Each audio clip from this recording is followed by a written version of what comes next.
Better. Okay.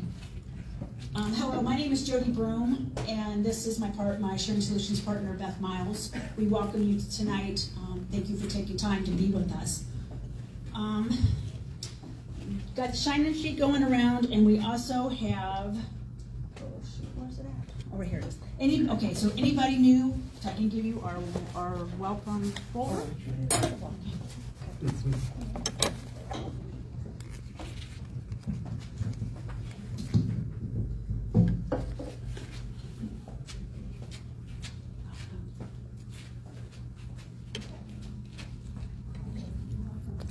Anybody else?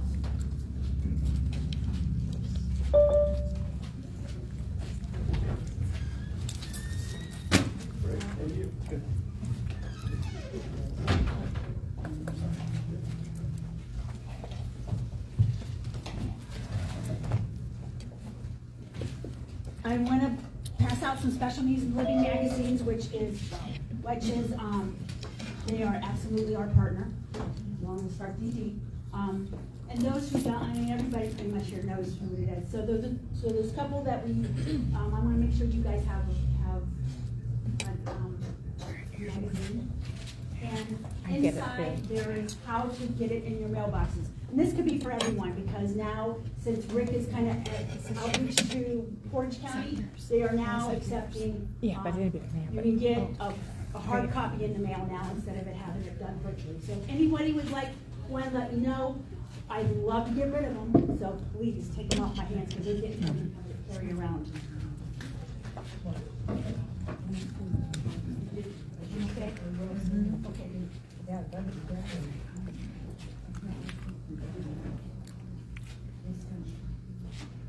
Some of these are new and some of them are old. Which one's new? What's a new one?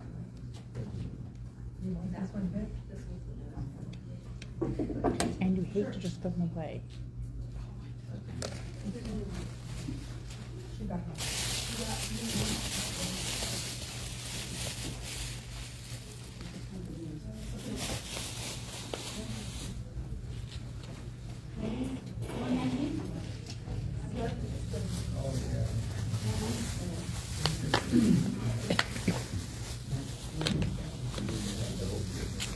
What's that?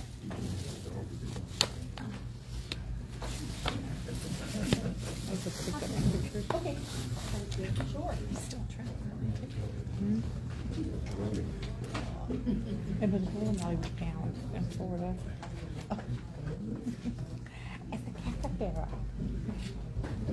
So this weekend is going to be our special needs community resource fair, which Beth and I and Start DD and Rick Miller and Tim Bussey from First Christian Church have been working on for the last year.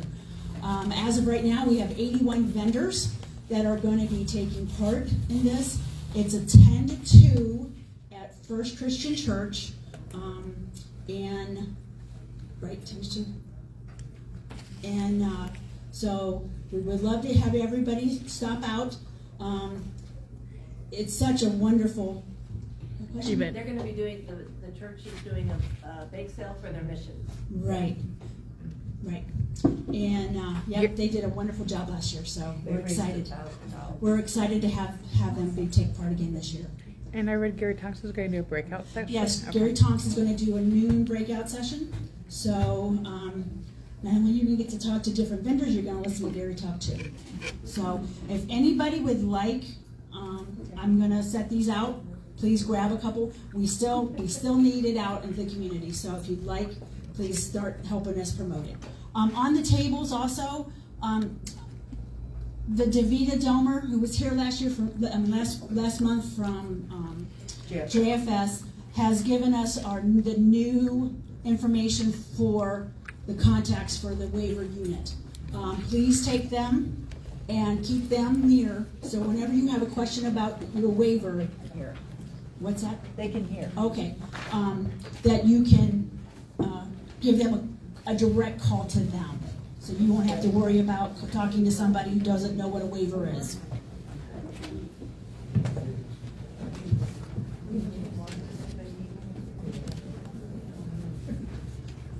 Okay, so let's get our topic going. So we're going to be talking about Start DD 101. And why I said 101 is a lot of people don't know what, besides getting our regular child, loved ones, regular services, there's other services that come with it. And besides if we, our kids are using the transportation and the day service and employment, there's a lot more that comes with our waivers. And so Beth and I decided we need to kind of focus on that. Let's have a meeting about that. So I'm going to hand this over to Bill Green. Bill's going to kind of guide us through the first half of our presentation.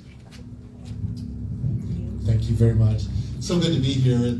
Looking around, it's all very familiar faces. So feel free to throw food or whatever because we all have had a thing, right?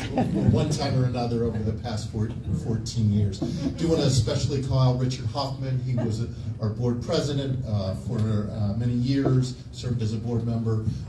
Connie Calhoun and her husband Jack also was a longtime board member. So certainly want to recognize them. I am accompanied tonight with kind of our subject matter experts, if you will. We have Ed Lewis, our Director of Service and Support Administration, and then 3 of our assistant directors of the department. And we have Taylor Gates, who oversees our behavior support unit at this time. So hopefully we'll be able to answer your questions. A lot of this will be review for you. It won't be new territory. But we want to kind of share where we are, where we've been, and who we want to be. So in regards to our vision, we just went through a new strategic planning process, and our vision, Stark County is enriched by the people we serve. So formerly, we had a number of visions about people with disabilities being included in our community.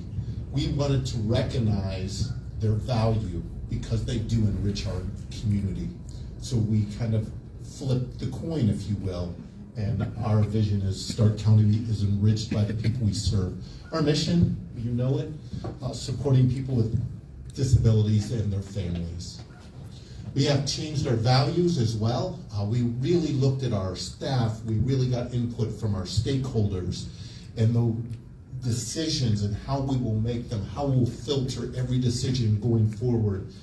We're committed, supportive, trustworthy, and person-centered. So we really wanted our values to reflect our staff. We really wanted it to reflect our service delivery system and what our stakeholders want and desire from us. So a quick overview of the board and just our reach. Our reach is pretty amazing. We can go to the next slide. Right now we're serving 4,371 people here in the Stark County community. Of that number, we've investigated last year over 1,000 incidents that adversely affect health and safety. So abuse, neglect, misappropriation, unscheduled hospitalizations. So over 1,000 investigations we conducted last year. We provide direct financial support to mostly youth and their families through our Family Support Services program. We serve 499 people. We provided 17 families respite that have children and just needed a break.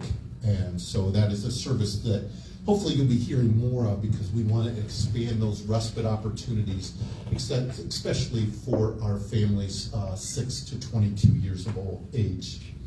Our Service and Support Administration Department, they served over 3,300 people.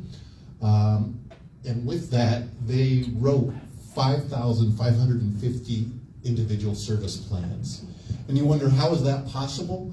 Because every revision is really a new individual service plan. And that is just an incredible amount of work when you divide it by 12 months and how many plans are getting updated and making sure people's needs are getting met.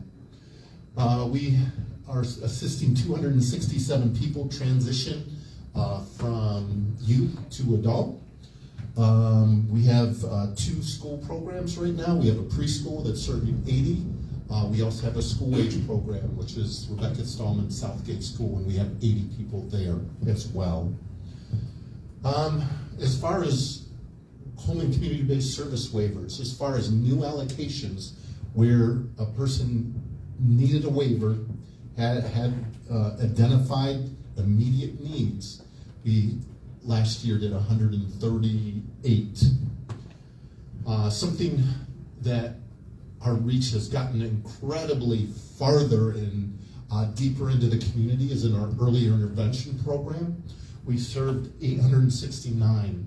If you would have gone pre-COVID, our numbers were in the 400s. So since they've changed some of the eligibility rules, and then post-COVID, our numbers are, just continue to climb. Of those 869 families we touched, look at this, 7,701 visits and sessions we had with families. That's how many just in 1 year that we do to support infants and toddlers in our community. And finally, our transportation department. We nearly went 300,000 miles last year with our preschool and school age program, picking them up at home and taking them to school and back again. So these are us by the numbers, but behind each number is a person. Behind each number is a family, and behind each number is our support, our care, our love for the people we support.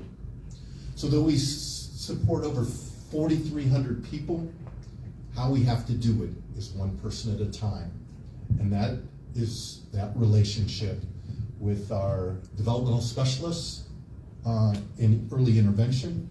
It's with our preschool and school age teachers for those that attend our school, but it's with our SSAs and how they develop plans with the team individually based on what's important to and important for each person.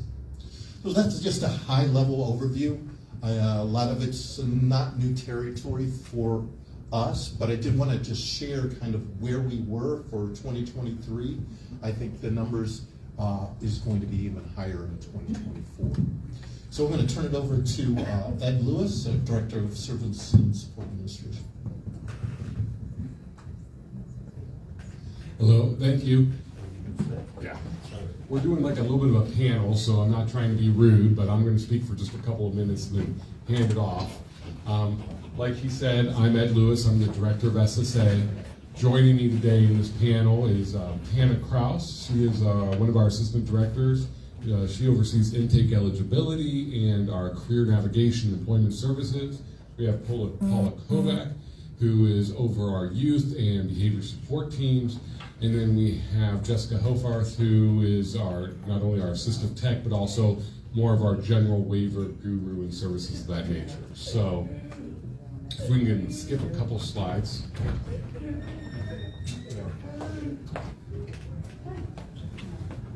A couple more, yep. Keep going, yep. And one more. There we go, okay. So a couple things I wanted to highlight real quick is that, as many of you may be aware of, everything has been converted over to the Ohio ISP as mandated by the state. We're happy to say that in Stark County, every one of our ISPs are now in the OISP format. So we were able to accomplish that. I believe February 1st is when we fully hit that mark. And when we converted over to the OISP, we took an approach of let's really reevaluate how we develop an ISP. Historically, it was set up in a way that it was almost like a reset every year. You had this big meeting that would take a long time, and almost like the previous year didn't matter. And so what we said is, hey, we can still have that annual meeting if people want, but we want to focus on just monitoring throughout the year, really getting to know the person we serve, their family, their providers, and have a better, more fluid understanding of what's going on. So we focused on that monitoring, we focused on relationship building, which allowed us to be able to increase our visits as appropriate. Obviously, it's person-centered, so if the person says, no, I don't want to see you right now, we respect that. But we also focused on natural and genuine visits. You know, we taught our SSAs it doesn't have to be a meeting around a table where you just have these questions and assessments. You can go out and meet someone for lunch. You can go do an activity like a walk in the park or something and just talk and communicate and get to know one another. And that's really where you're going to see what this person needs and wants and desires. The cool thing is we've seen a lot of really cool relationships form with our SSAs and the people they serve because they're getting to know each other on a more genuine level. We also transfer supports and progress into each span. We just don't restart every year. And so what I mean is, so let's say you're working on some sort of support or an outcome. Just because the span year changes doesn't mean we have to come up with a new one. It just means you document the progress that a person has made in their life and what they're trying to achieve. You just carry it over to the next span year and keep working with that person. It is their plan, it is their life, it is their supports, and we really wanted to get back to those roots. So in order to do that, I'll go ahead and go to the next slide. We decided we really had to look at our SSA team. And what do we do to better support them? Because as we support our SSAs, they are better equipped to support the families and the people we serve. So it was quite a task. If you're not aware, we have 100 SSAs at the Stark County Board. We have 11 supervisors and of course the 3 ADs. So it's a large team that we have to get all on the same page.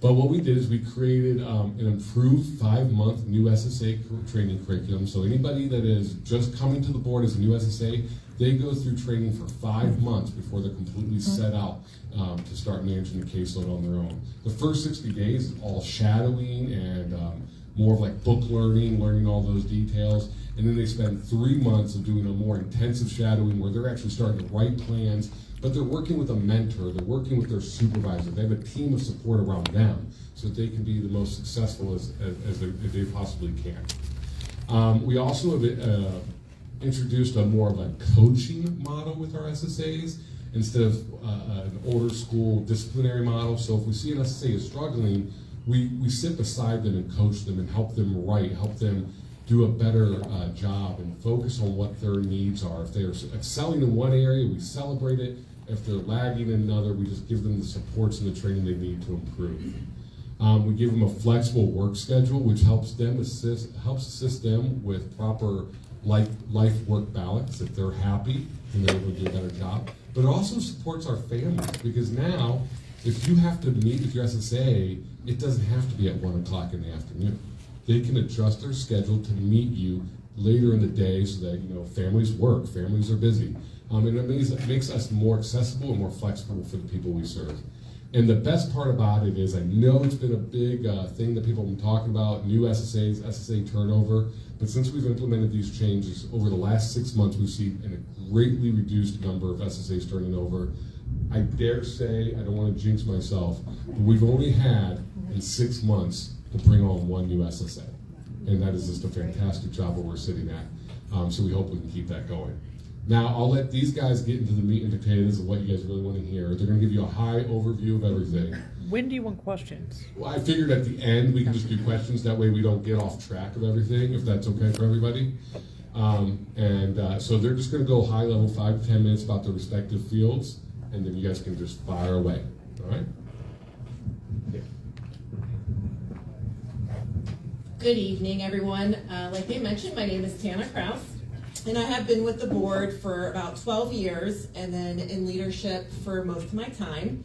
Most recently promoted to assistant director, and I oversee the next couple of areas we're going to discuss.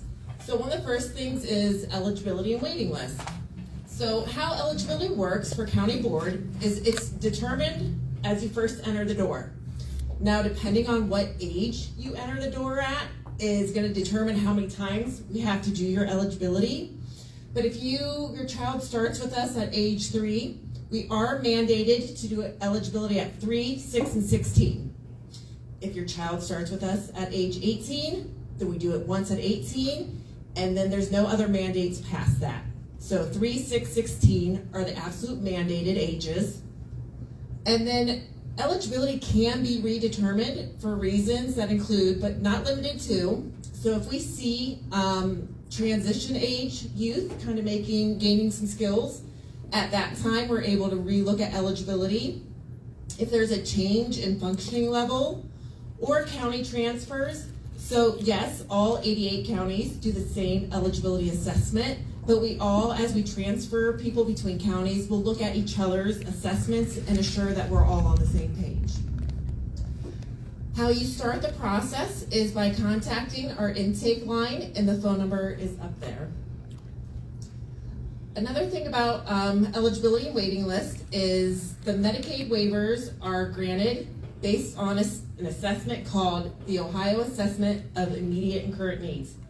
So you'll often hear us refer to it as a waiting list assessment, but that's the official term if you hear that used. And this is kind of what you guys are used to, the waiting list calling in. If you've been with the board for years, I want to put my child on the waiting list for a waiver. It's now done through the assessment. And one thing that we always like to note is with this assessment, county boards are really tasked with finding alternative resources to meet people's needs prior to looking to any additional Medicaid funding. So when you're meeting with us and we're discussing some alternative services, that's part of our responsibility, is to look at what other resources are available. The next slide, please.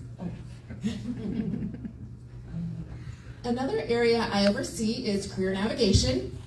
So a lot of transition age kids will go into our career navigation process. One of the first things we do is we partnership between Ohio Opportunities for Ohioans with Disabilities, so OOD, and the Department of Developmental Disabilities. There's an Employment First Act initiative that began in October 2013. So that's part of the helping to find community employment. So part of that, part of our responsibility is connecting with those families to OOD.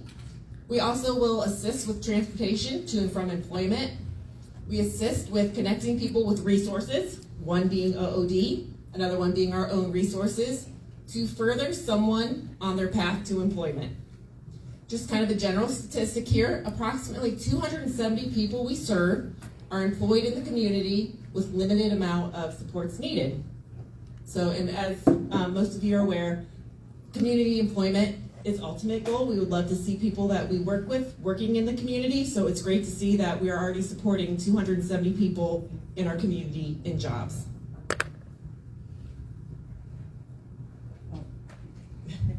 Next, please. So Family Support System Services, FSS, is a program that we run, and we can authorize up to $750 per fiscal year to families who have no other funding sources. So these are families that we support that are not on waivers. And what we do is our fiscal year runs July 1 to June 30.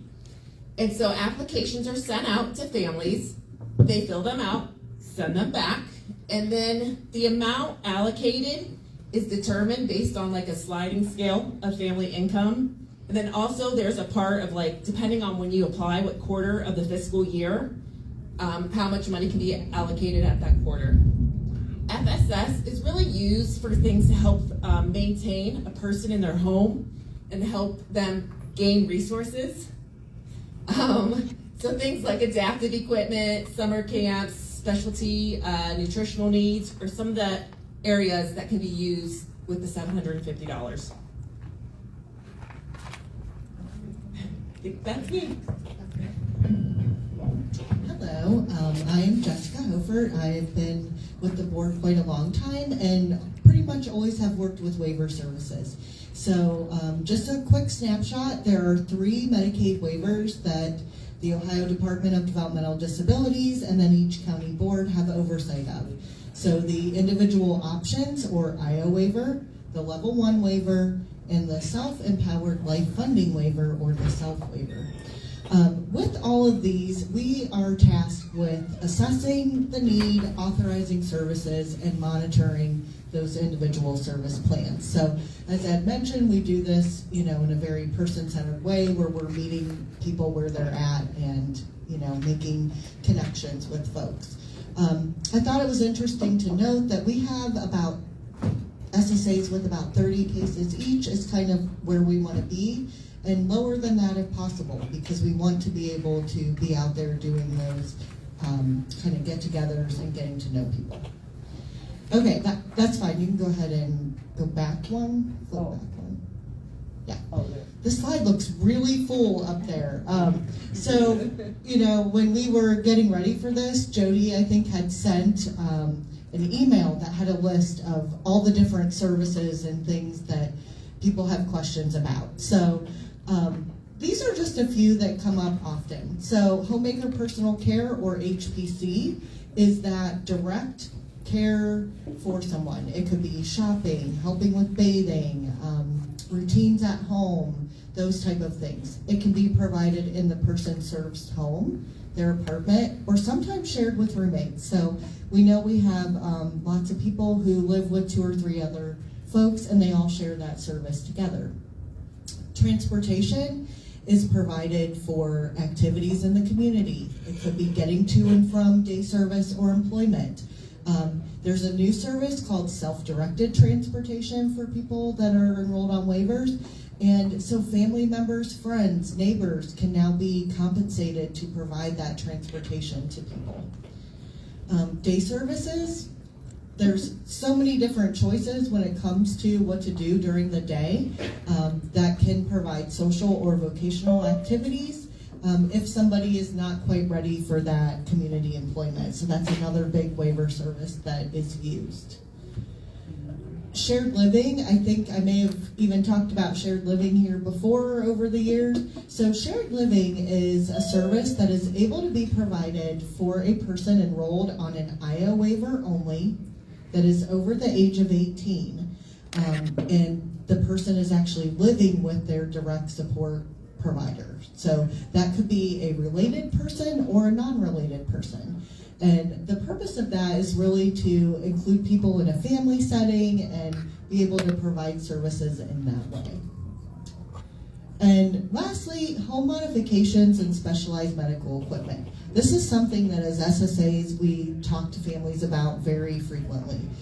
Many things we can look at regular Medicaid to secure for folks, such as maybe eating support or grab bars and a bathroom. But when we're looking at bigger changes to a home to meet the health and safety needs of a person, we often look to using the waiver for those supports. Okay, can flip to the next slide. Another item on the list was PDGS, which is Participant Directed Goods and Services. This service is only provided on the level 1 and the self waiver at this time. They just recently added to the level 1, not yet available on the IO waiver. So really this is supposed to help folks exercise choice in what they are purchasing with their waiver service. Looking at, what is the assessed need? What do we need to do to meet that need? And how can we do it in the most integrated way possible? It's kind of how I look at it. So when we are authorizing goods and services, the provider or the vendor does not need to be a certified DODD provider. It can be somebody that is operating independently if it's for the homemaker personal care piece, or for instance, maybe someone wants to work on increasing their health and wellness and activities. This service can purchase things like a YMCA pass that the person can use and go to different classes or things there. It also can purchase different that specialized medical or things like that if they're not covered by Medicaid. The one thing that we have to always remember with this is it cannot be a specialized service. So if there is a class that is focused on and marketed to people who have developmental disabilities or mental health concerns, we cannot use this to pay for that because it is not something that would be open to you or I. So basically, we're looking at classes or items that we might purchase for ourselves. Okay, next.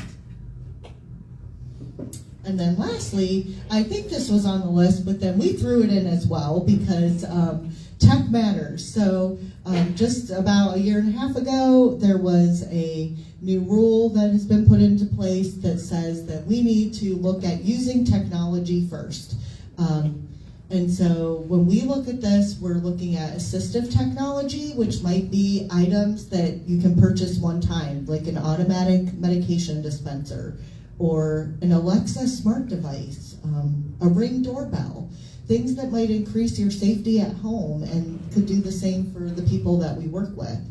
I have a few things here that I'll leave just to pick up. One of them kind of refers to some of these. So do you have concerns with seizure monitoring, with cooking safety, falls? And what we kind of start with is, what are your needs? Okay, well, what technology do we think could meet those needs? Along with that, there is also a remote support staffing service. So that is an actual person who is kind of monitoring that living setting. And it's not always with cameras. It could just be, hey, when this person doorbell rings, we want you to turn on the camera and help them answer the door. Or we want to see, you know, does somebody need help throughout the nighttime while they're sleeping? So that is a service that we have really increased, I would say doubled, if not tripled in the last year or so. We do have an SSA, Sean Miller Glasser, I think he's changing his name, so you might hear it both ways, who is our supportive tech SSA. So he is helping all of us kind of navigate through this as well, and has really been a huge benefit. And then lastly, we were awarded a grant that is through DODD, and we made a really long name, Tech Matters, Empowering Youth, Transforming Futures. It is focused on transition-aged youth, so that 14 to 22. And if anybody here has somebody in that age group, feel free to pick one of these pamphlets up on your way out. Essentially, we were given funding to be able to do some trials of that remote support service in family homes to kind of help people get used to it and try it out, or purchase some of those one-time need type of things that might support somebody who might be 18 and mom is worried they're not able to stay home by themselves. Well, what if we put some safety measures in place? So we're very excited about that. I think I'm gonna have to stand up because I can't see past that. So just so you all know, Ed drove his motorcycle. So the weather's sounding lovely out there. I'm Paula Kovac. I probably look like a familiar face because I attend these meetings pretty frequently. I've been with the county board for a long, long time. I started in the workshops and went all the way to the SSA, so here I am today. So I'm the assistant director, and I get the opportunity to be involved with our youth SSA services. And these services that I'm going to review are primarily those services for kiddos that do not have waivers, okay? So right now we have, as far as our children SSA, we have 6 SSAs. We actually are posting for a 7th right now. And we're serving about 583 children there. So, you know, I think when we first started, you know, our youth services, I mean, we have just exploded there as well. I mean, the number of kids that we're touching.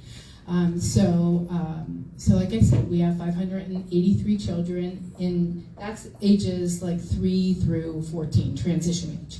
And then our transition age youth is 14 through 22, or until they separate from high school. And we have 3 SSAs right there serving 264 kiddos. So lots of kids there. So what we're doing is we're assisting families with referrals and connecting to resources in the community. So what's out there in the community that we can get to help people with their circumstances and with their kids and their family situations and those kind of things. So we're always, looking to learn about opportunities and resources in the community. We're collaborating with schools and we're attending lots of IEP meetings as requested. So if families want us to be there, we'll be there. We're assisting families through the process of applying for benefits when they need that. And we work with our multi-system youth partners to assist families. So, that would be our family council, our court systems, children's services, like RAP programs, as well as now Ohio Rise. So we're kind of learning about Ohio Rise and how we can interface with them to meet needs of families. And then we assist with, obviously, bridging a child or a youth from transition from high school to the adult world. So that's some of our youth services. With that, I wanted to talk, if you can flip the slide back, about another grant that we have recently received from DODD, and it's under their Keeping Families Together program. And so our grant also has a long name because that's what you have to do, right? So Family Empowerment Respite Program is what the program's called, and we are collaborating with Gentlebrook, who's in the room, as well as an agency called Whetstone. And that agency is a nonprofit, I believe, and they provide supports and therapeutic services to kids where they'll, outside of what our grant does, where they're gonna assist with tutoring or some therapies and things like that. But what our grant is about is an after-school drop-off respite program where we'll provide a time of respite as well as support and training to families. And we base this on a 4-part plan aimed at nurturing the development and the well-being of youth with complex needs, and understanding the youth where they are and meeting their needs based on 4-part plan. So if I can kind of explain it, each month we will have 4 or 5 kids rotating through the program. And then each week, on Tuesdays and Thursdays, I think from 6 to 8, the children, the 4 or 5 children, will be dropped off. We will have folks from Whetstone working with the youth with different activities. And the idea is that there'll be having a multitude of activities based on the 4 parts. So concentration activities, sensory integration activities, physical activity, and mindfulness. And what they're trying to do is kind of get a read for each of the children who are participating on, when do you want to do a mindfulness activity, and when do you want to do a physical activity, and when do you want to do a sensory integration activity, based on where each of those kids might be at that moment. So to then kind of have an idea to be able to give some resources to the parents, like maybe when a child comes home from school, that's not the time to ask them to concentrate because they've been holding it together all day in school. So maybe they need, a mindfulness activity at that point, or maybe they need to blow off some steam, and maybe they need to do a physical activity at that point, or however it is. So it's kind of like trying to get a sense of each child to be able to then, give some resources to parents at the end of the program. So the program will run, like I said, for 4 weeks, 2 nights a week, 2 hours a night, and then we're going to have a Saturday session at the end of the program where we can, give a folder of information and some resources over to the parents and have a meeting with them to help them to understand what we learned about the child. So how it's respite is obviously the parents get a 2-hour break twice a week, and then we're able to then also foster that into something that can be proactive for the family going forward. How that might help, that information might help them. So we're really excited, actually. I think the program starts tonight. So we canceled it last Tuesday, I think, because we had terrible weather warnings out.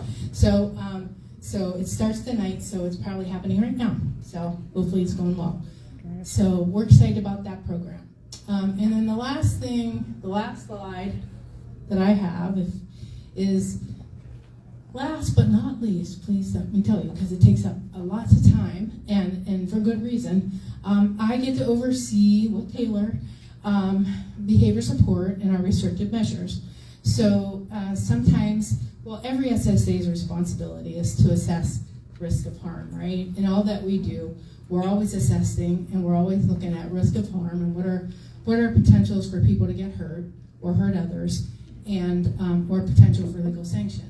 So when we do that and we identify that there is a risk of harm that maybe needs some mitigation or some responses, sometimes that might call for us to use different kind of measures to do that. So we want to make sure that when we're doing behavior support or restrictive measures that we do our due diligence in assessing that need and making sure that when we do identify that there's risk, that we're working to identify positive measures to minimize that. So we want to make sure that we're going through all the things that we need to be able to make adaptations to someone's environment or life to be able to not have to go to restrictive measures, because that's the last thing that we want to do. So we need to make sure that we're doing that when we look at that. But as we move forward into the process and we find that maybe we can't find that right now, and so we need to intervene in a way that maybe we have to restrict someone. The 5 types of restrictive measures that can be approved are manual restraint, and that's where we're putting our hands on someone to keep them safe or to keep them from not hurting someone else. Mechanical restraints is when we're using some kind of mechanism to hold someone back. So it could be like a splint, or for self-injurious behavior, or like a car seat is a mechanical restraint, like a lock on a car, more than just your typical seatbelt. And then chemical restraint, so obviously taking medication to restrict someone. Rights restriction, when we are imposing on someone's rights to keep them safe, or timeouts, and that's putting them somewhere where they can't get out, okay, of a situation. And so when we do any of these, they obviously have to go through our Human Rights Committee for approval, and justification has to be made with data to support that, to be able to move forward with being able to use these without it being some type of incident, okay, for the formal approval. All DD providers fall under this rule, so ICFs fall under this rule, home community-based waiver providers through the waiver fall under this rule, county board-funded providers who aren't under the waiver fall under this rule. Okay, so everybody, DCs fall under this rule, all DD service providers fall under this rule. One of the things that becomes very difficult is when families become paid providers, and parents, tell someone that it's time for them to go, maybe have a bedtime or restrict different types of foods or things like that. When you're a family member, that's fine, that's okay for you to do that. But as you become paid provider, now we have to look through whether there's risk of harm, okay? And risk of harm means that there's direct or serious risk of harm, meaning not that somebody's going to get overweight, but that somebody is going to get hurt or, potentially really harm themselves, okay? So those are, I know that gets to be a really difficult conversation with parents, but as a paid provider, that's how the rule kind of reads. So as SSAs, we have to assess it like that, okay? And then SSAs need to always be maintaining data and getting data from providers and having monitoring requirements that are a little more heightened. We have 90-day reviews that we have to complete with the teams every 90 days to be able to analyze data and make recommendations for whether restrictive measures should continue or whether they should be ended. So that's behavior support in a nutshell. Okay. PowerPoint stuff, because people want to see you. I'm not so sure they do, but. But yeah, that was our flyover because we knew that there was a lot to cover. So we just wanted to kind of give you the flyover and then let you guys guide the rest of the conversation. Ask those questions and let us know what we can try to provide answers or more explanation for. That's why I brought all 3 assistant directors, because they really, I hope, have the answers that I don't have, which will be most of them. So yeah, anybody have a question, go ahead and fire away. Oh, so is there still a waiting list? You know, we've been told there was no waiting list. Well, yes. And you kind of said that it was assessment. Is it a waiting list? Good or is it a question. pseudo waiting list or? Through the Ohio Assessment of Immediate Current Needs, you can be placed on the waiting list from that assessment, Okay. yes. Because, you know, we were told that there was no more. Yeah, waiting list. we're always being told there's no waiting list There's anymore. no more waiting list, so that's why I asked. It's different than what you're used to. So in the Right. past, it was call in, I went on the waiting list, you went on the waiting list. Now it's done through an assessment Right. and determined that way. So yes, so that's the, Okay, um, everyone, just real quick. If anyone wants to answer a question, because we have the cord, you gotta stand here so you can answer the question. Can I sit here? just so you guys know, okay, there are currently 5 people on the waiting list. 5? In Stark County. In Stark County. Okay. This is crazy, I'm sorry. That's okay. I wonder So- if I might ask a question. Sure. My name is Shirley. This is the first time I've joined this meeting. I guess how involved is the assessment process? If you could just do point by point how it just the whole process of it. You call your SSA person. Eligible for waivers, I You think start is what she means. PD, and then you ask for an assessment to be put on the waiting list, and I guess any and all information that you could give me. Shirley, this is Kathy, and I was going to ask a question kind of on your behalf. Shirley and I had a conversation on the phone the other day. Can everybody hear her? Can you hear me? Okay. So does the public have access to that assessment? And where do they find it? Yes, and would be on the DODD website. Yeah. So a copy of the assessment, like a blank copy, could be Yes. found on the DODD website. And then if you have had an assessment completed, or your loved one has had one completed, you can request a copy of the completed assessment. You have to go through your SSA or the county board, and we can print you off a copy. But a blank copy would be on the DODD site. So that families can see what it is you're looking at Yes. to see. Okay. Shirley, does that help? Yeah, we have to do Oh, here, let me unmute her. Oh.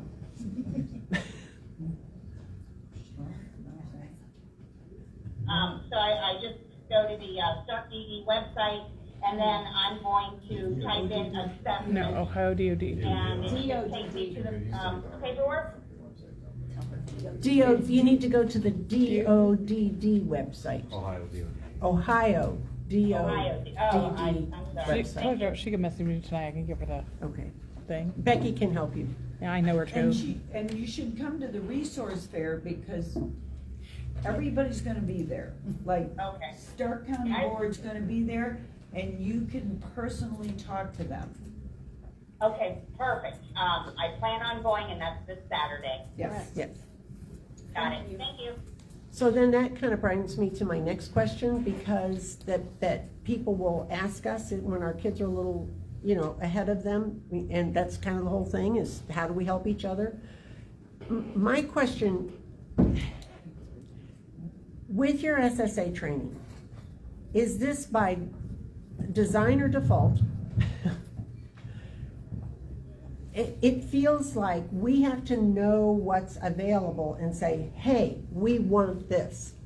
instead of the SSA coming in, doing an assessment and saying, wow, looks like you could use some help with this, or this. But it always feels like if you don't know about the service, you're not going to get it. You have to ask for the service. Is that by design or default? I would say that's not by design. So we would train the SSAs to get to know the needs and desires of the individual and their family, and then to be able to try to offer options that would be available.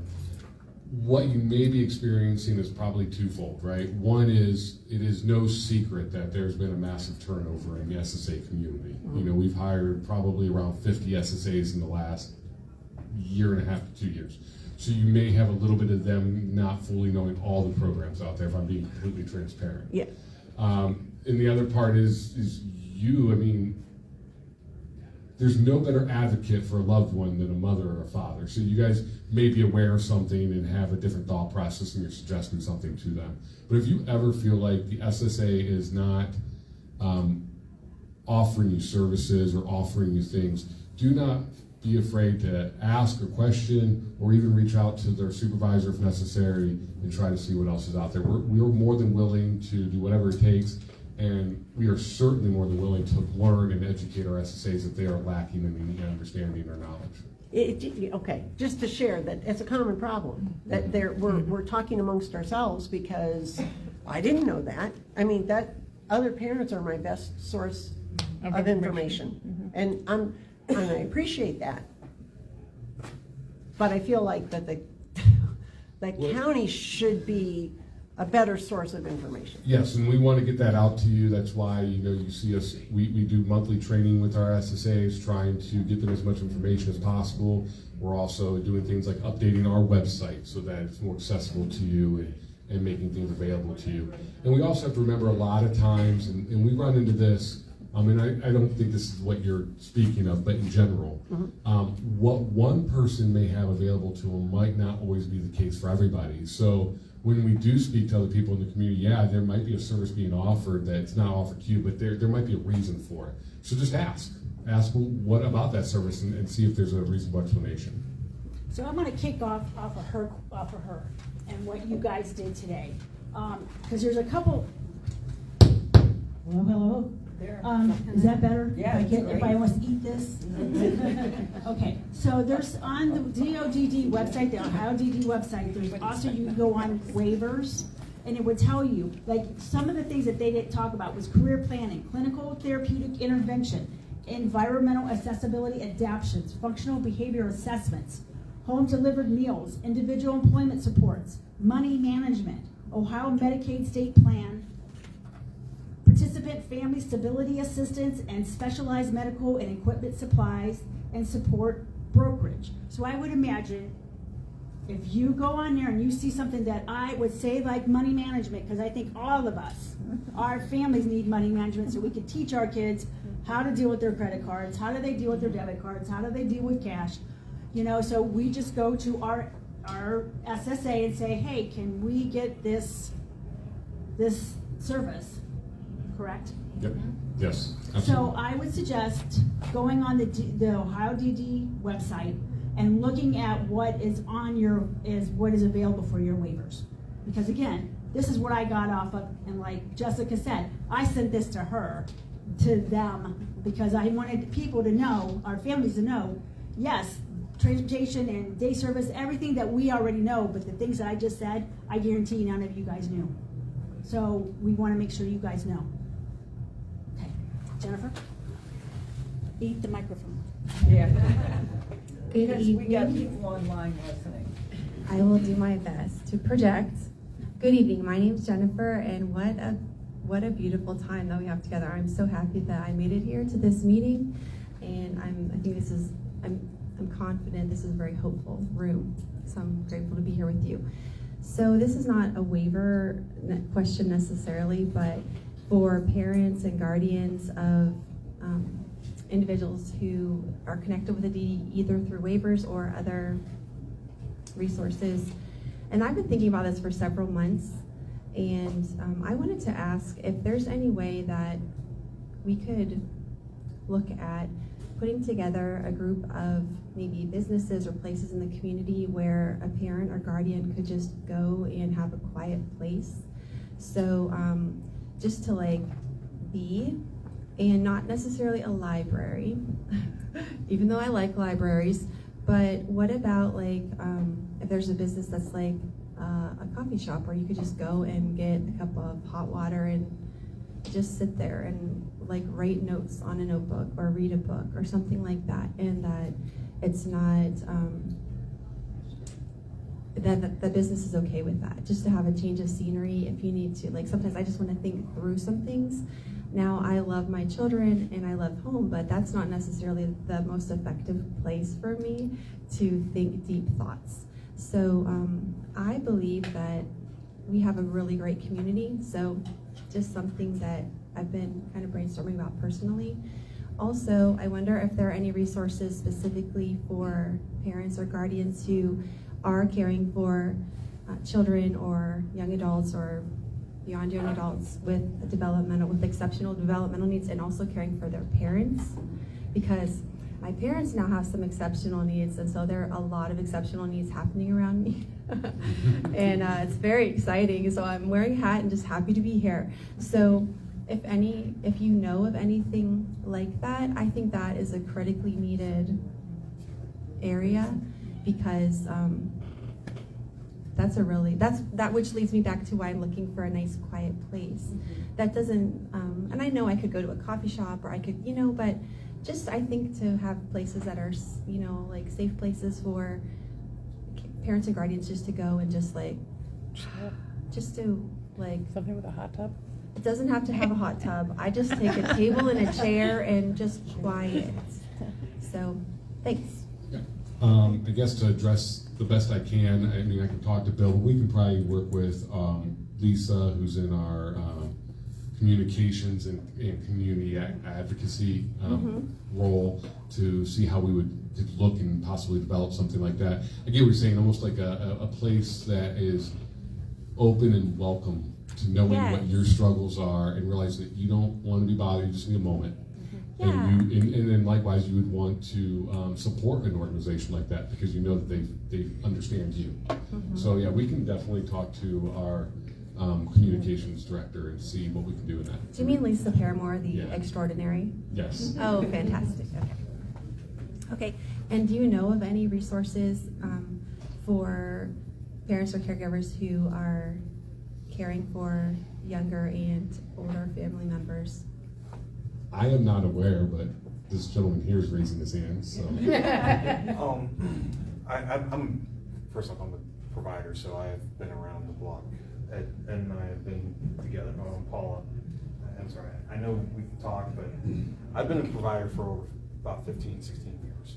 So there's multiple ways we get help with our individuals, plus get help with so there's several different waivers that if they qualify for to get help for in-home services.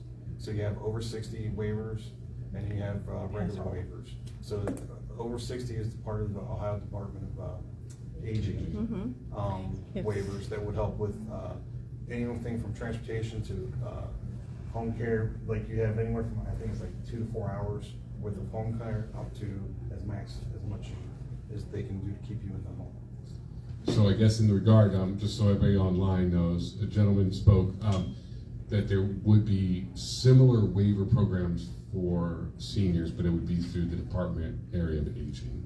That's why we're not as familiar. But as far as informal methods or informal supports, I'm not aware of any like nonprofit groups or anything. But it's not, I find it somewhat serendipitous you brought it up, because in recent conversations casually we've talked about with an aging population, what new challenges will be coming across. So I don't think your thoughts are lost on people in our community. You're just probably ahead of the curve at the moment. And I know it doesn't necessarily help you. Oh no, that's a nice thought. I'd like to think I'm ahead of the curve. There's day hats, right, for elderly? So basically talk to in whatever county that, for example, for my family member, whatever county, sadly they don't live in Stark County, but they live in another county. So talk to the Department of Aging in that particular county. Great. Well, And is it There's, is they're, it as they're di- based in regions. Okay. So the one is in Akron for Stark Summit and Portage. And then Okay. there's one for Tusk Homes and Guernsey and Belmont in Southern Ohio. Okay, that's really helpful to know. Yeah, and is it, hopefully it's not prohibitively difficult to acquire a waiver as a senior. So maybe I'll talk to you later. Thanks. As far as having a night out, Eat it. it's just close. Hello. Yeah. I'm sorry, I forget your name. The one in the pink shirt, yeah, from First Christian. I always forget your name. Yeah, don't they still do a one night a month? We go For children. for children, right? For 18 and under, and it's only during the school You want to come up year, they do a come up here and respite. tell them? This isn't gonna reach. And you have to eat it. And they do a disco night too, once a year. This is really cool, and providers get to go and have a back rub and get a massage and All those ones. all those wonderful, yeah.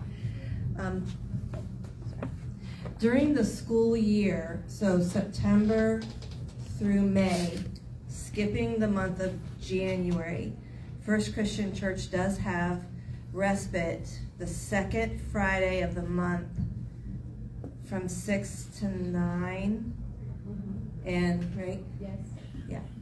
And you can drop off, your siblings, and the siblings can go too, which is really nice. And I know there's some other churches that do that. I know that, but I don't know how often. The chapel in Green does Breathe, but I don't know how often they're doing that. I think it might be monthly. Breathe. Last I talked to her, she wasn't sure when she was going to have her next one.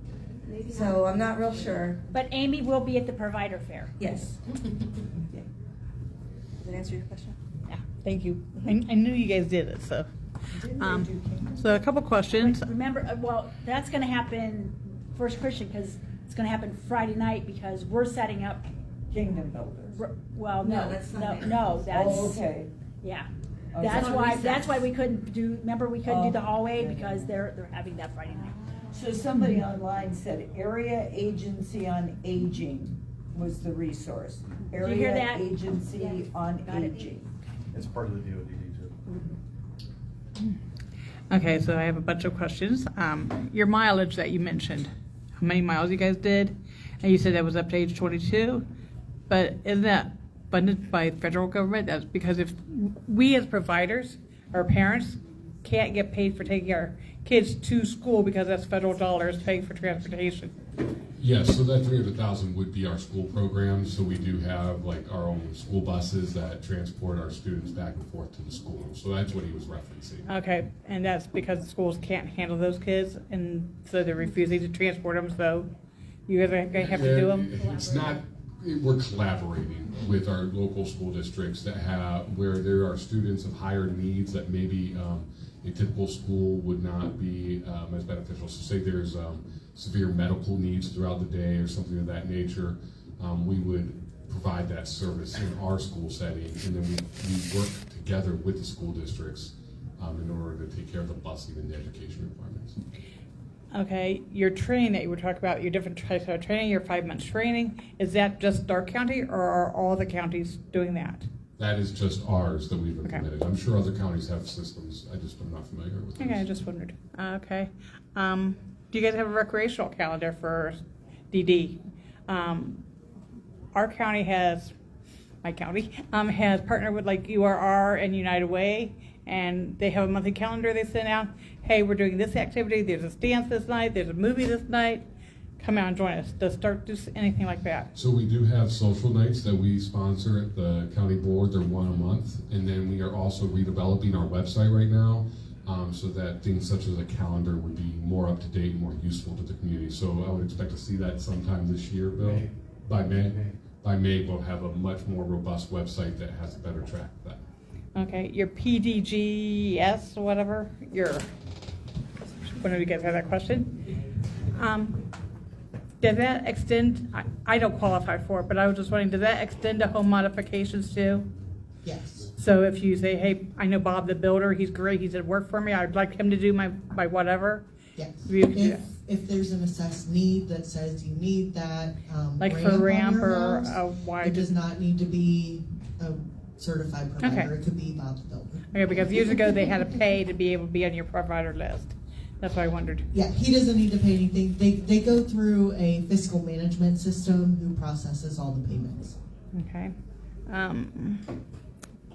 Let's see. Somebody told me today, I was talking to them about my son's GPS and his fall alert. They said, oh, how did you get that through the race committee? Is a GPS supposed to go through a race committee? It just depends on the assessment and the intent of it. So if it's something where I can't answer it because I don't know his case. Yeah, I don't know it either. So in order to be, They were just surprised I was able to get one for my son because he likes to wander off. And so a lot of times the idea might be that somebody has a GPS because you don't want him out in the community by himself, so the person might not be able to go out there. And so if we restrict that person's right because they want to go out there in the community somewhere or be by themselves, but the assessment says that the person's not able to do that safely, then that could be a rights restriction.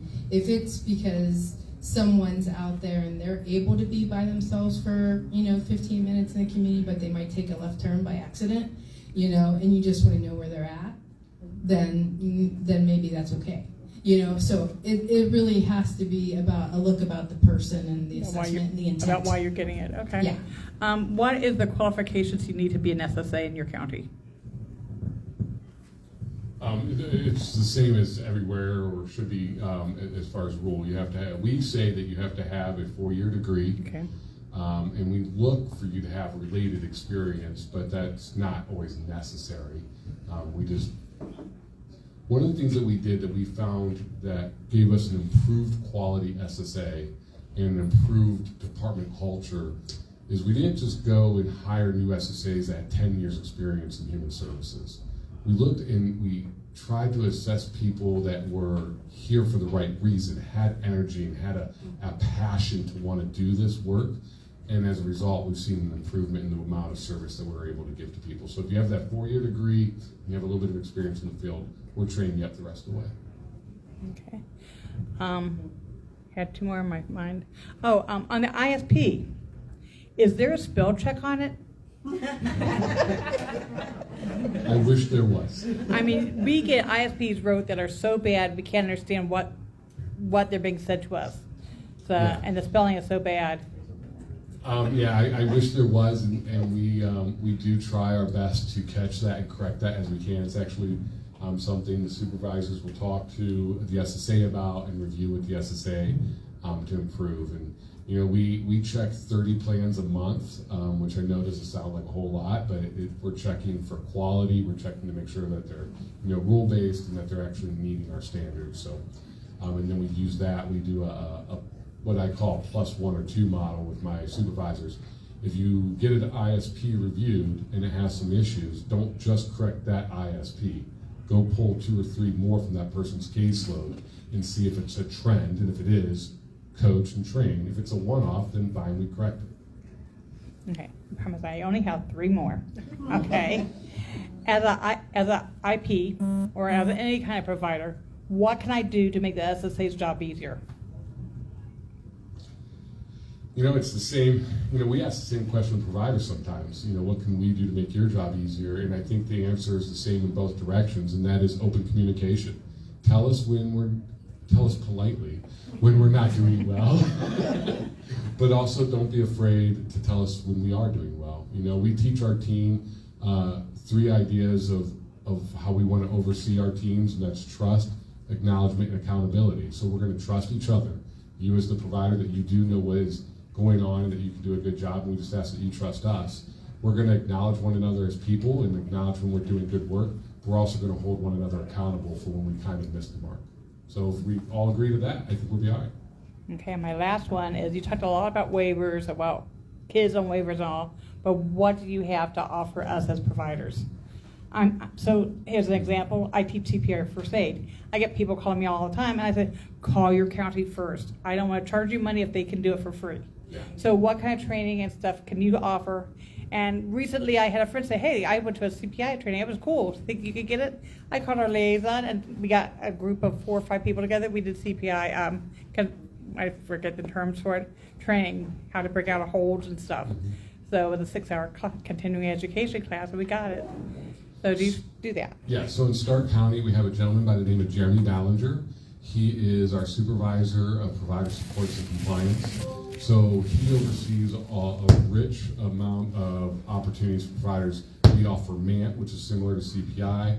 For free, we offer CPR, we offer free background checks, our monthly provider meetings, and generalized training that you would need. If any provider in our community sees a need for themselves in order to be better or do more, they reach out to Jeremy, and if we don't have it now, Jeremy will create it or somehow make it possible for you.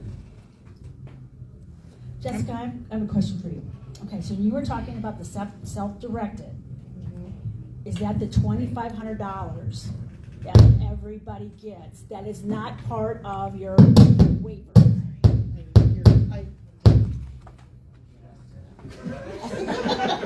We're wrapping. The $2,500 amount is under the level 1 waiver, and it is still part of the budget, which now has a really strange amount, so I can't rattle it off, but you know, it's like 45,000 something for kids and 62,000 for adults. So under the level 1, there's a $2,500 cap per span for participant-directed goods and services. Under the self-waiver, there is not a cap for participant-directed goods and services. The reason is, under the self-waiver, there isn't a service for home modifications. There isn't a service for specialized medical equipment. So you're using your PDGS to buy things that on the level 1, you have another service to use it for. Does that answer? Isn't there just one pot of money now, though, and once that pot's gone, there's nothing left? It is all one pot of money for the level 1 and the self. Right. Per year. And so, yeah, that is true. But then you get like the $2,500 for PDGS, that's part of the rule. And then in self-waiver, there are some caps, but for the most part, that money can just be spent on whatever is needed. Right, but that 63,800 or whatever it is. That's it. Once you use that money, it's gone till the next year. Yeah. For adults who are enrolled on the level 1. Okay. Or self. Yeah. Any other questions? I have. Yeah. She's big, too. Who's the other part?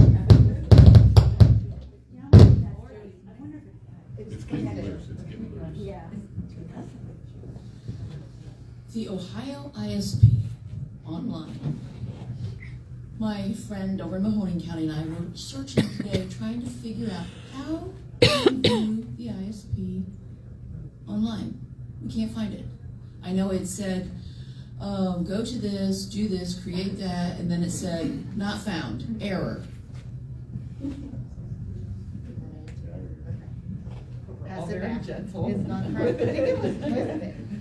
So if you're referencing an Ohio ISP that has already been written, yes.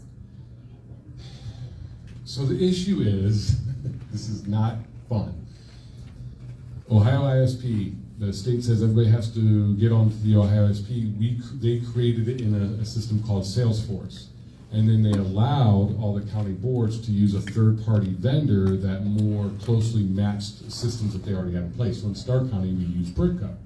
So we write the ISP in Britco, we upload it to the state site, and then it's supposed to transfer to Salesforce where you see it. The problem is, the best way to explain it is, and this might get me in trouble, but that's okay.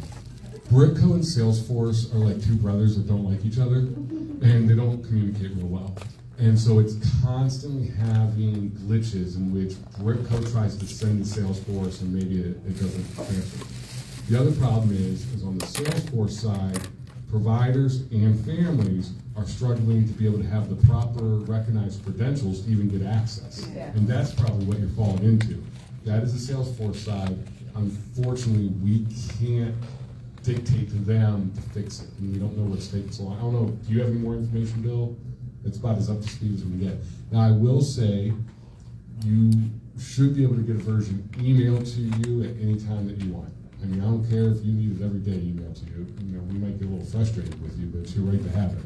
So we will send it to you as many times as necessary. So you should be able to get sent to you in an email. You should be able to do it for. I wanted to look at last year's. Yeah, if you want to look at historical, just ask your SSA, they'll get it to you. How long do you have to keep an ISP?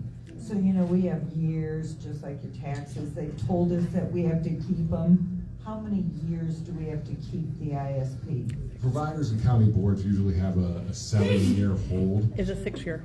Is it 6 years? Our contract is 6 years. Okay, yeah. So we have to physically, but that's what I was gonna ask, is I would prefer not to get every time they make a change to the ISP. It's gotta be costing you guys a fortune, just paper after paper. And I'm like, oh my God. So- I just would rather it all be online, but if. Yeah, so you shouldn't You get it can. mailed to you unless you're requesting that it be mailed to you. Now, if we have an email for you, it'll all go through emails Oh, God. in Stark County. Yeah. So like our providers will get access to it through the DocuSign. Okay. It comes through DocuSign and then they can print it off if they need to, or they can keep it electronic, whatever format they want to keep it in. Anybody else with a question? I got one more. He's not gonna like it either. Do more. No, I signed stuff on credit card. Eat it. Okay, thank you. First of all, on your document, you're allowed to keep it in any format you want to, as long as you can access it when requested. So we can keep it online. I go through computers like mad. I'd rather have a hard copy. My other question is, you got all these providers that, not a whole lot, but some that switch from OSL to HPC. Okay, these parents are being told they can't do more than for adult children. Okay, I'm not talking minors, I'm talking about adults. They're being told they can do no more than 40 hours, but yet they're a 2-to-1, 1-to-1 client, and they can't get other providers in there. What do they do about getting more hours? So it's the parent It's the parent providing at home, providing at home. and they've got, I'm assuming you're thinking they've already got an exception to the shared living rule? Yes, that's the only way they can switch. Yes. The way the rule is written for independent provider overtime is that the county board, the provider, and the family or person served will work collaboratively to reduce overtime. And overtime is anything over 40 hours. So we have to work together to try to keep an independent provider across all people that they serve at 40 hours or less. In situations, it can go up to 60 if there are no other providers available, but we do have to make a concerted effort to see if there are other providers available before we just authorize the 60. And then after 60, you have no providers at all that are going to show up for some of these kids? Well, you know, that we would have to do that on a circumstance by circumstance basis, but in Stark County, we have 150 agencies and 150 independent providers. I have yet to find a situation where I can't find a provider to go serve. Right, this person I know is having that issue. I tell you that's wrong. Yeah. Here you go. We can find providers that it's a struggle, and you might have to work through it to find a good fit, but there are options, is what we're saying. And we would authorize up to 60 if need be. Not good options. No, you know, I just get tired of them not showing up. Like, not calling me, not telling me they're not coming. I just got 30-day because they've got the 24/7s that are more important, right? So when they see a family is in place, they just think, oh, mom or dad will be there. It doesn't matter if I come to their home. The next time you show up, they don't even say, sorry. Oh, yeah, they don't say a word. Like, and we're supposed to take this, and we have to be grateful anymore for the hours, like, right? When they do show up, I'm grateful. And I feel like I'm doing more of the work anymore just to keep them coming. Feed them, tell them they can have any snacks.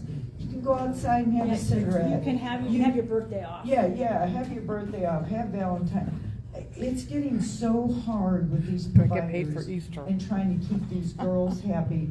And I feel like that should not be my job, to keep them happy. And it's almost like a glorified babysitter anymore.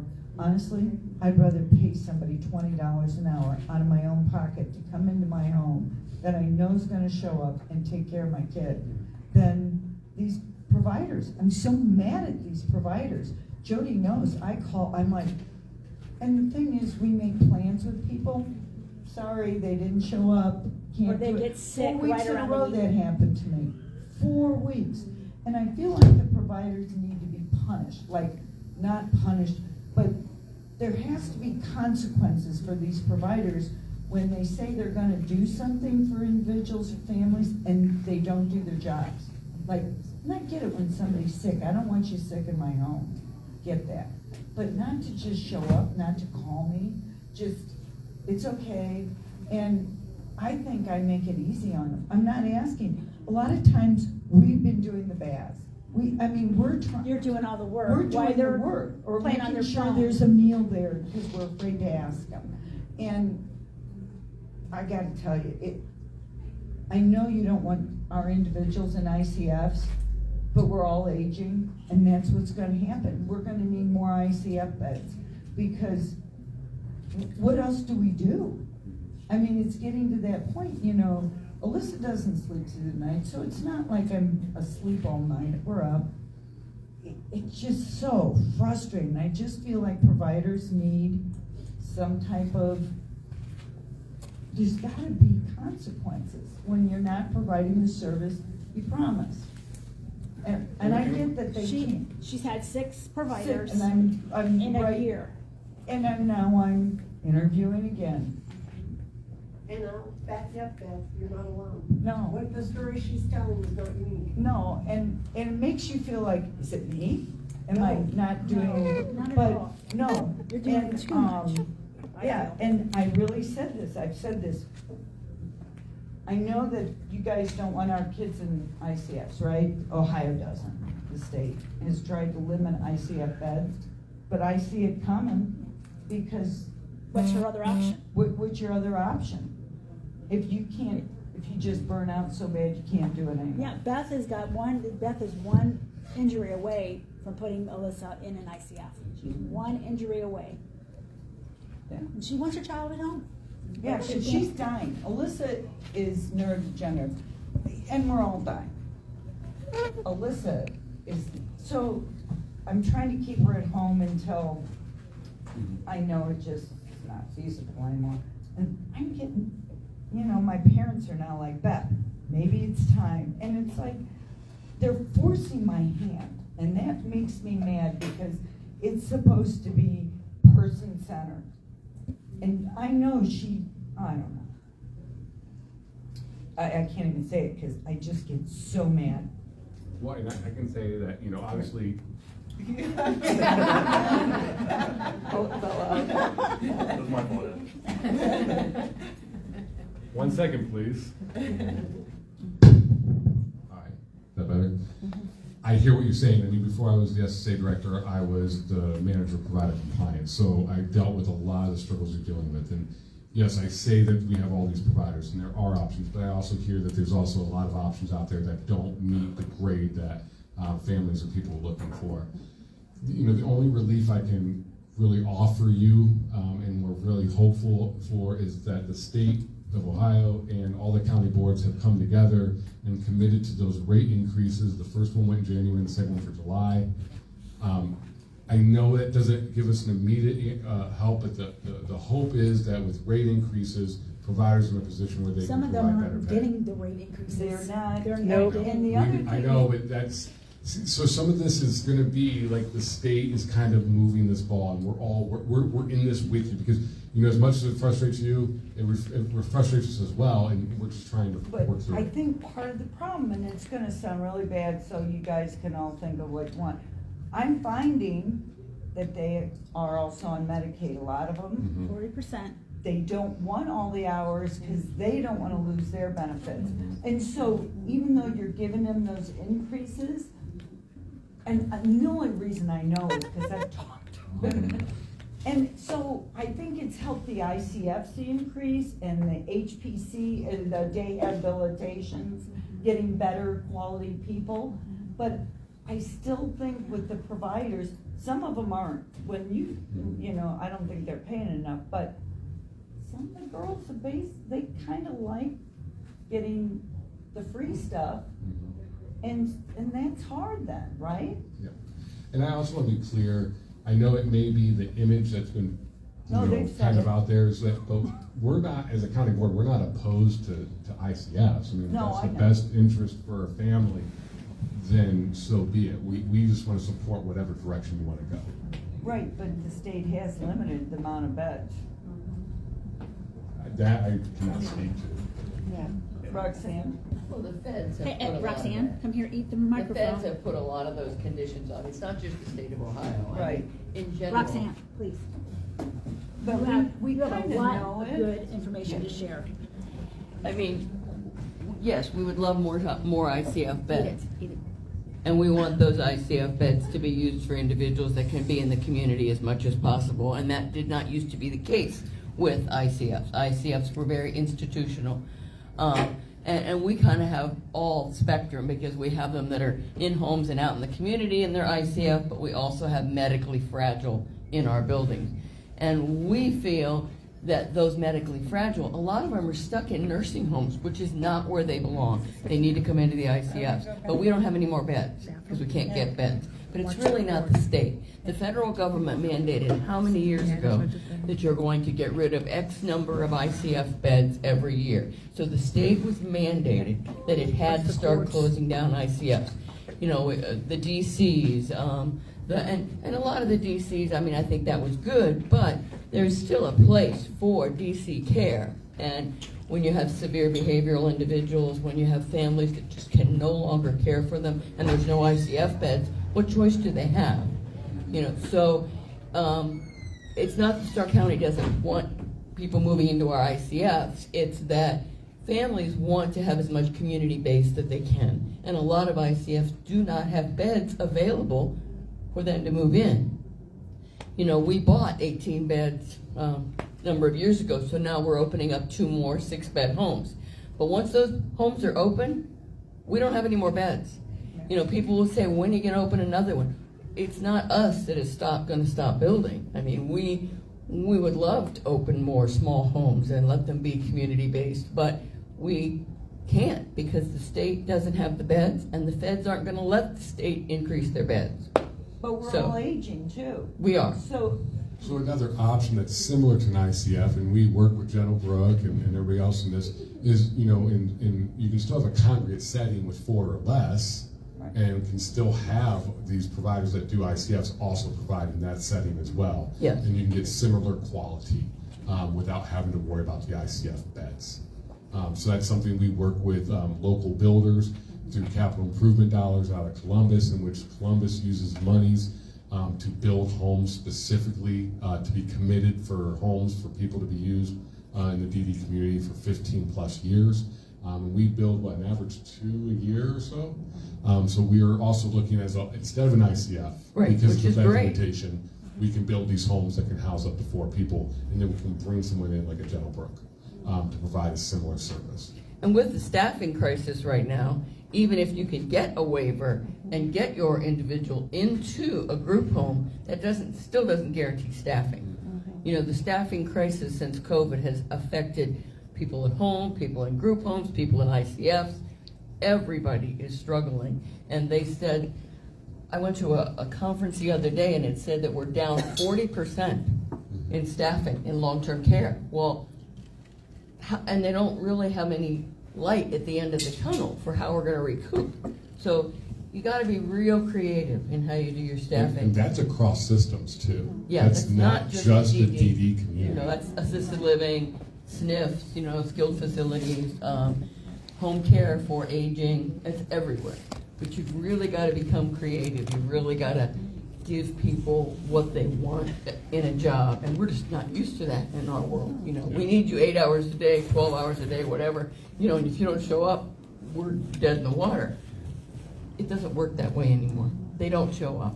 Yeah, yes, I know. I've found that I'm an employer. I found it's an inconvenience for people to work. Yes. So that's one of the things, and Bonnie can tell you. Well, I do like it when I had for a whole week when I had surgery. So You're right. not, He was you're doing more work than they are. Yeah. Again, they're sitting around playing on their phones. Yeah. The phone. Yeah, that's right. Any other questions? Okay, thank you so much. I'm gonna hand this over to. Okay. Yeah. Your turn.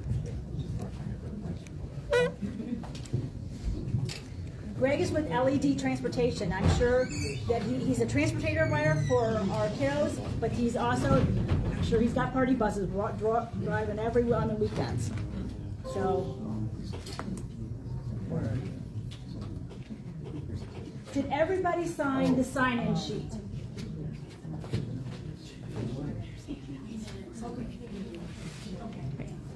Did everybody sign the sign-in sheet?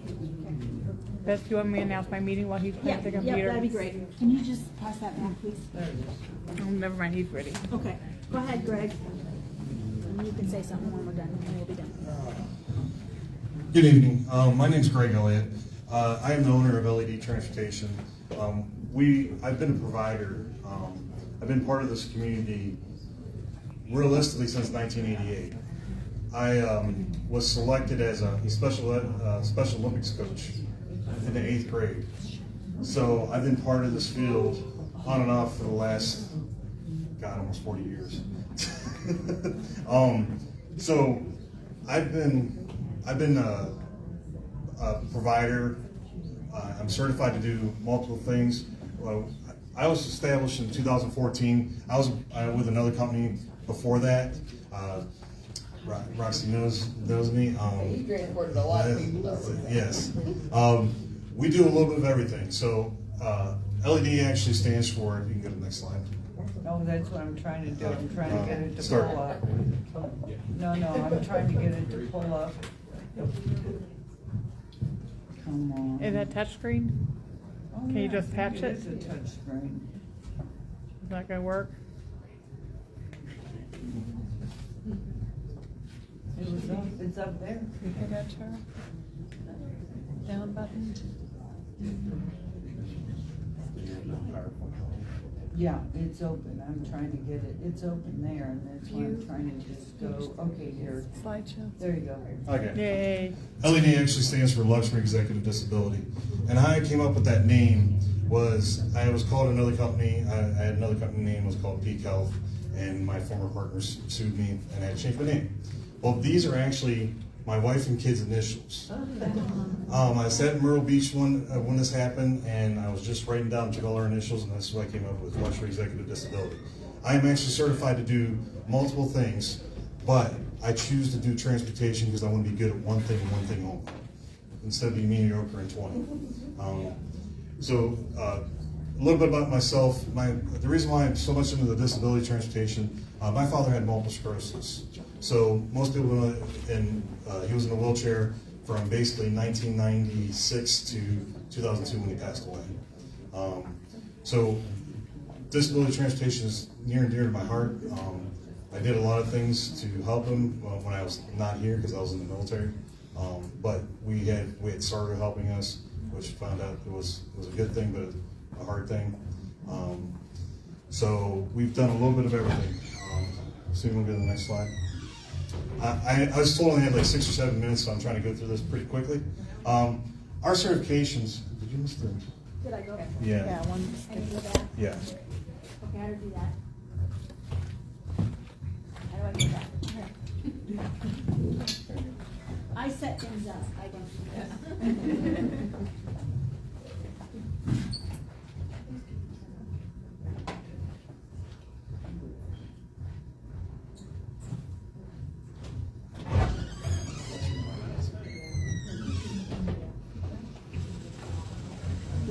Advance it? I did. I went too far. Now Oh, here, I just have to go back to here.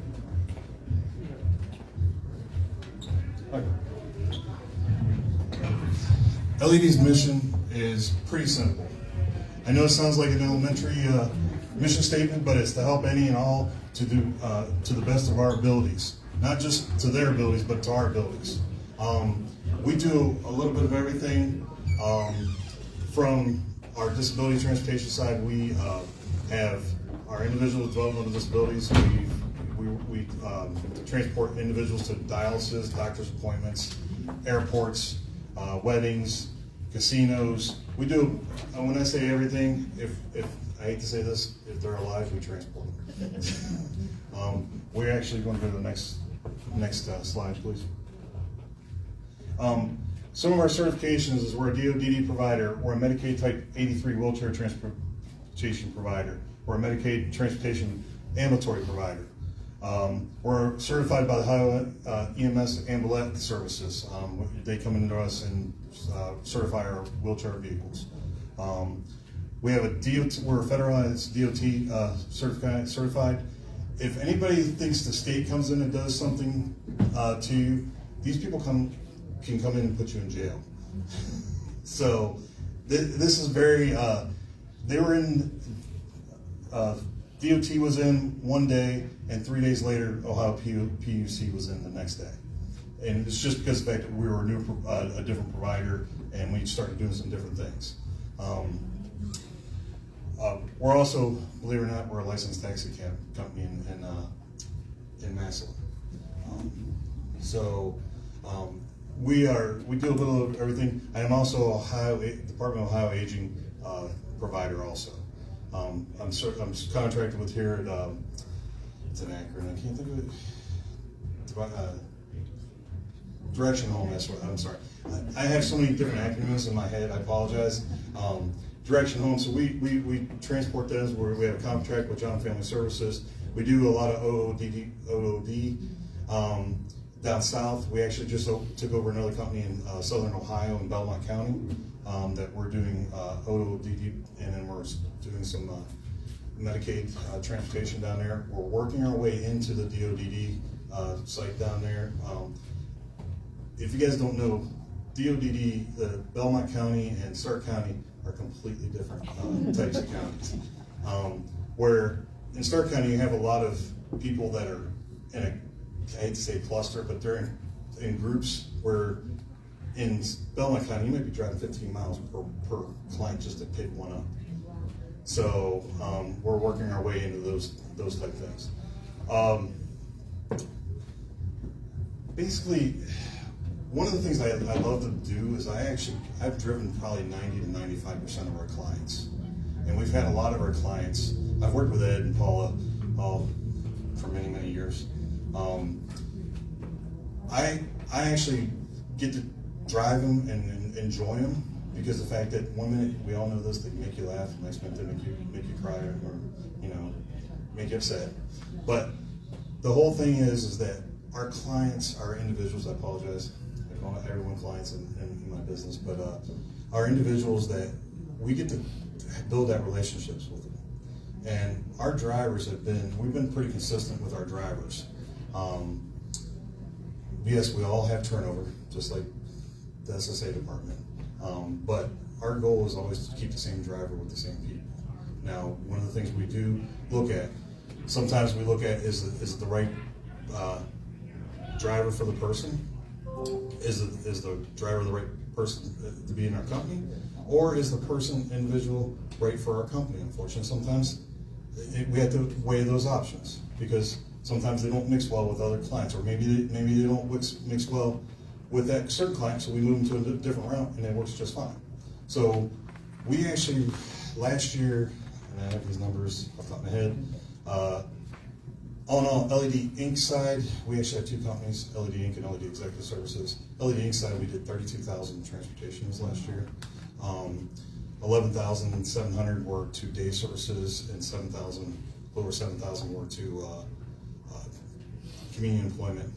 Am I saying that right? Because they've changed the terms. Because I think they say competitive individual. Yeah, community employment. So we take people in from 4 o'clock in the morning to midnight. So we're out and about, we're doing things, you'll see our vehicles. You may turn on one road, for example, you may turn on Wales, and you're driving down Wales, LED vehicle will pop in front of you, and then it turns to the left, and then another one pulls in front of you and drives right up to TW. Well, yeah, Stevie got it. So we're all over the county. So you will see our vans. I want to take the next slide and show you some of our different vehicles.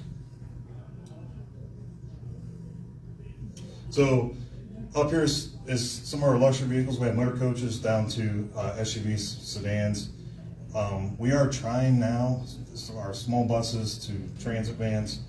We're now in the stages of, we do a lot of minivan with wheelchair transportation, modified vehicles, and we're now changing into Toyota Siennas that are hybrid. So that's one of the things, they're more costly. So to tell you what a vehicle cost before the pandemic, this van here was $44,000. That van today is $90,000. These are brand new, so those we were using Dodge Caravans, and we're getting them modified for about $40,000. This van here modified was $68,000, and then this van here was $44,000 just by itself. That's not a modified vehicle; that's just a regular transportation. We have 14 ADA vehicles in our fleet out of 36. So the costs are going up. The white buses, and I'm just trying to show you what it costs and why you see vehicles on the road a little bit longer than you used to.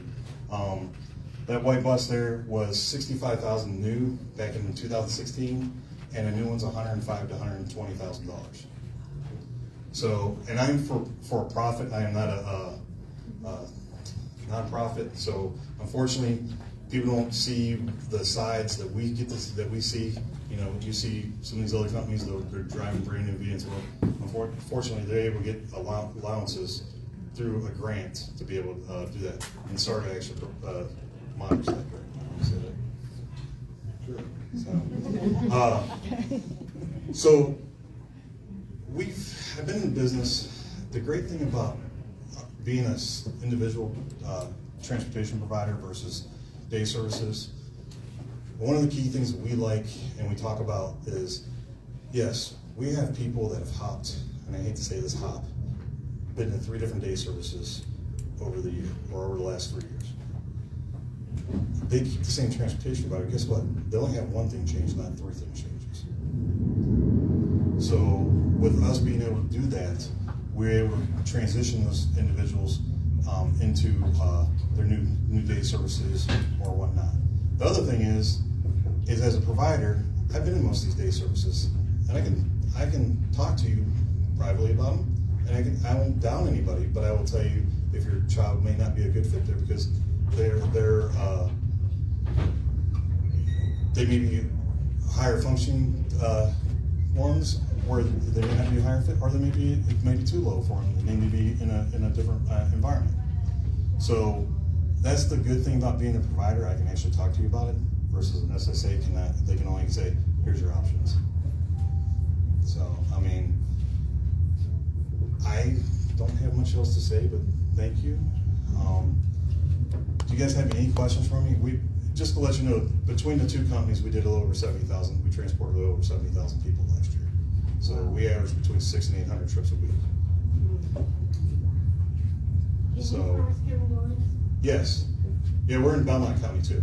No, but she means can you transport? Oh, I can go across state lines too. That's why we're a DOT. We have a DOT license number. So if we live and start a job in Summit, you can take it? Depends on how far it is, because I hate to say the budget only allows us to go so far. I mean, I'm in the middle of transforming our company into a couple different things. So we have 18 individuals that we transport, CIE, community employment, and then the rest we have about 45 to 50. It floats, I hate to say that, back and forth. Okay, I didn't catch some of that. So are you able to take both private pay and waiver pay? Yes. Okay. That's my question. Any other questions? Well, thank you. Wonderful. And he's also going to be at the provider fair. Yeah. I mean, at the transition fair. Unfortunately, I will not myself be there, but Bonnie and Cindy, who worked with you guys, have worked with them several years. Bonnie's been in the DoD world for, 15 plus years? So I've got a great team around me. I'm sorry, my daughter is playing in a lacrosse tournament, and I don't like to miss her games. So it's a family function at it. I try my best. Well, thank you so much. Appreciate you coming. Our next meeting is May 8th. It's the Wonderful World of Waivers. Gary's going to come. Gary and Dave Lewis is going to come and talk about the Wonderful World of Waivers. We're going to be like we're kind of like in a little bit of a funk for June. We had Robert Finn supposed to come and talk, but something happened with Social Security. It's ass backwards, where they may not be doing outreach anymore. They have to get funded. They're now, it's some monthly funding thing or. So we won't know, and they have to go monthly. So we won't know if he's going to be here for the June meeting, but we have another person to back him up if he's not. We're hoping to get him. We hate to lose him. I think we need him. We need him. And again, that's a service that we cannot, no one can talk about but Social Security. So, all right, well, everyone, thank you so much. We hope to see you at the Provider Fair. Thank you so much. See you next month.